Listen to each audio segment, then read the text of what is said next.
Pablo, look, this is what we're dealing with. And his glass office is there with fancy logos. Pablo has got a hit show. It's a legitimately successful show. Pablo Torre finds out, and he is coming in here right now to show off. We don't have very much of that here. Well, thank you. Thank you.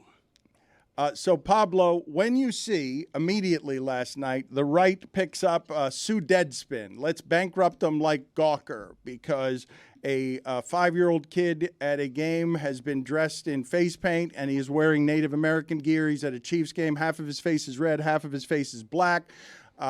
He should be punished because he's wearing blackface and you're only seeing half of his face. And then you see, no, there's also red face. And the right has picked this up and said, sue Deadspin, bankrupt Deadspin.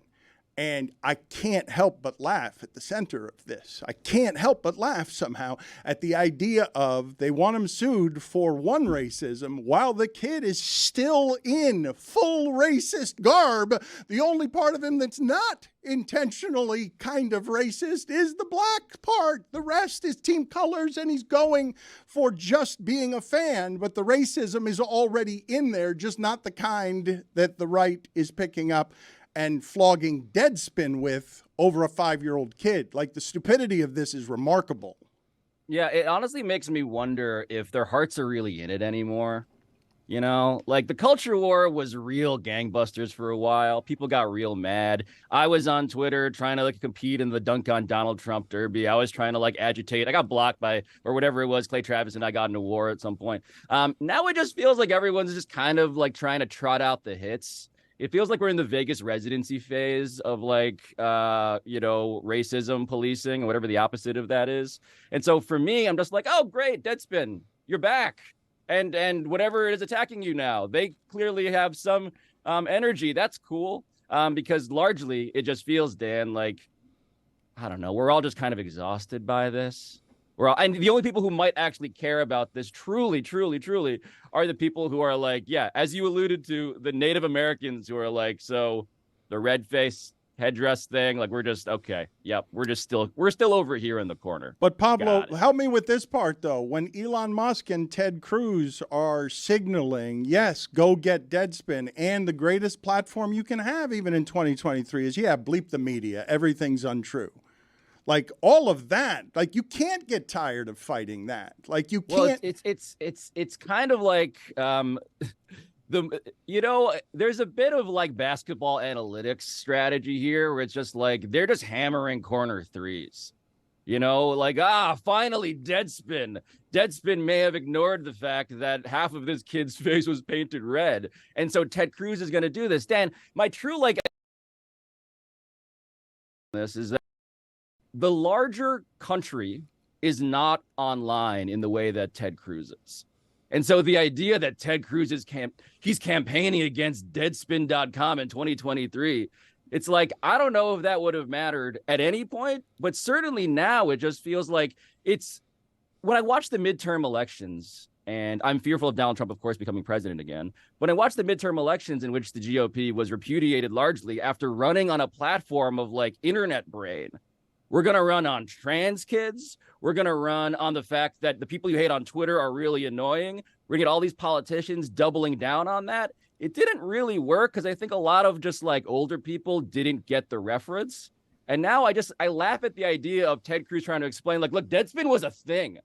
Before Gawker was destroyed by Hulk Hogan, it was really a thing. People cared about it. Dan Le Batard sold their Hall of Fame. They bought their Hall of Fame from Dan Le Batard. And it's just what are you talking about? That's how I feel most people in America are responding at this point to the internet-brained grandpas at your Thanksgiving dinner. Watching the victory lap from Elon Musk over community notes on Twitter signifying, hey, actually, the other half of his face is red, so not blackface, not racist, when the kid's literally in a headdress. It's just perfect comedy. It is unbelievable. Perfect comedy. Mike Schur and Adam McKay would write that. It is so stupid and amazing.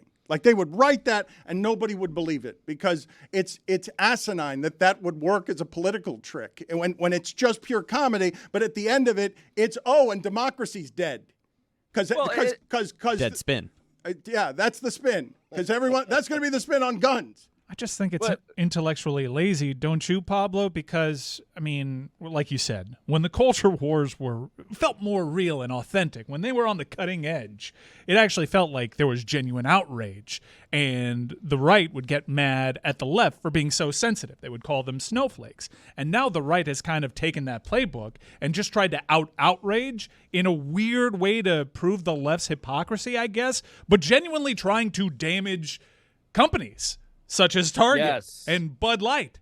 And it actually has a real punitive effect, but this was the same type of behavior that they would openly lament a couple of years ago. The right really cares about protecting kids. We care about kids so much. How dare you attack this young, half black-faced young kid because he was only half black-faced? How dare you? How dare you take the scholarships away from the girls playing girls' sports against these trans monsters? And meanwhile, Jim Jordan, allegedly, although reportedly now exhaustively, according to various teammates, on his wrestling team in college, denied and rejected the premise that there was a child/rather young adult molestation scandal afoot, because that was happening, of course, where Jim Jordan was as the assistant wrestling coach. So that guy's trying to play hypocrisy detective, going all in on this stuff the way that Ted Cruz is. And meanwhile, that's the dude with an actual, like, minor abuse scandal. That's where we are. And that's why Deadspin.com is like a very popular target right now. You just flippantly threw out there half black-faced. That's what we're talking about. It's a good jump-off point. I like to talk about sports. And Pablo, thank you for joining us. Pablo Torre finds out. And Stugotz, as always,